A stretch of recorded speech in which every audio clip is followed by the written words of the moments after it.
Hey, how's it going, everybody? So I bought this McGraw 8-gallon at Harbor Freight, and to put it together, it was pretty simple. You just put these wheels on. What I did is I put some books and I lifted it up a little bit. So this is a 16 on the inside, and then on the outside it's a 17. I just with this, and I held it, and it shows you right here how to put it. And then the filter, you just screw it on, and then these ones, the handles, just line up the holes and put it. But so this part was confusing. Was this thing says when you break it in to open all the valves, there's a drain valve under here.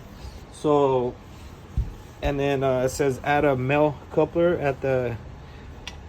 So basically, see how it went on. So basically, so air just comes out the whole time. And I looked on ChatGPT because I was wondering if I should open the drain valve, and it said no, because the purpose of running the motor, so without building pressure in the tank, and then it says enough air gonna be coming out of here, so there's no need to be opening the drain valve. And so yeah, because I seen some video, somebody was trying to say to open it, but it says you don't have to. It says the drain valve is only used to empty water from the tank, so you want to open it for 30 minutes, and basically to break it in.